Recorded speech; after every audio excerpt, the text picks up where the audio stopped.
cinema matinee. I ain't got $7.50 to pay. Changeling. The Changeling. No, wait, that's a horror movie in the 80s. Never mind. I mean, the scariest thing is Angelina Jolie's toothpick legs. Yeah. I mean, you know, every time she took a step, I kept expecting those to break in half. I know.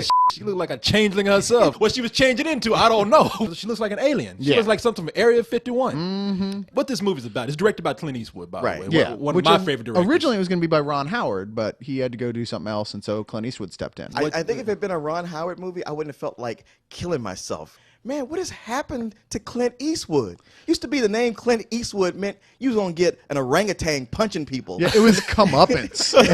Now, I mean, he's just like turning like the most depressing, bitter old man. $1 Million Baby. Yes. And this. Mystic River. Mystic River. I mean, Because you got to have a dead kid in a Clint Eastwood film movie, at this point. He said the most tragic thing there is a kid who's been damaged or killed. the most damaged thing is a dead kid.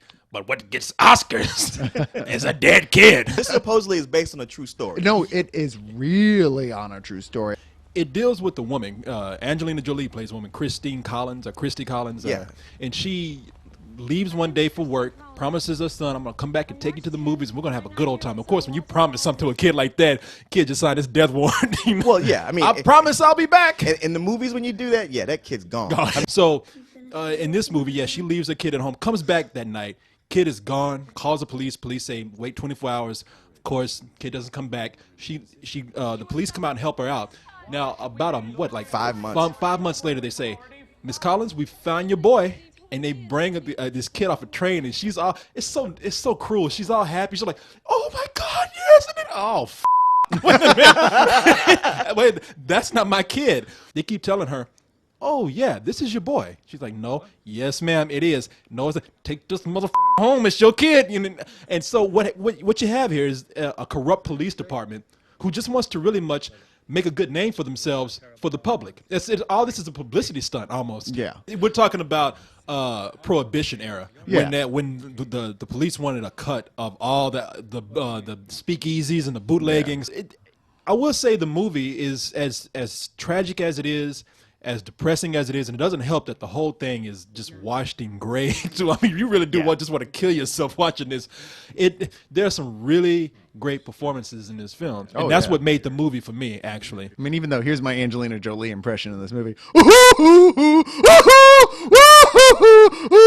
She just cries in every scene in the entire movie. Oh, that's you crying. I was gonna say, when did she turn into Daffy Duck? John Malkovich, of course, it was great in this movie as a reverend who's trying to expose police corruption, even though he had some really crazy hair in this movie. There was the guy that was from Dawn of the Dead, Michael Kelly, plays one of the good cops in this movie. It's weird because he always plays an asshole in everything I see him in. Jeffrey Donovan, the corrupt cop, that guy was good. You seem perfectly capable of taking care of the boy. The job pays you enough to attend to his personal needs, so I don't understand why you're running away from your responsibilities as a mother. I am not running away from anything. Least of all my responsibilities. I am even taking care of that boy right now because I am all he has. What worries me is that you have stopped looking for my son. Why should we be looking for someone we've already found? What did you think about it? I'm curious to know what you thought, because apparently you liked it a lot. Yeah, I did. It really absorbed me into it. There were points that it actually had me tearing up big time. I was just so enraptured into what was happening. If I had a complaint, it was just that I couldn't help but keep thinking about how weird Angelina Jolie looks now. Sorry, but I can't let that go. I hear you. She's like, bitch, eat some pie. Absolutely a full price movie for me. I mean, you know what? Technically, there's so much great about this movie, and certainly dynamic performances all the way through. It felt like Lord of the Rings with all the multiple endings that it had. I still had trouble connecting to it emotionally like I think I was supposed to.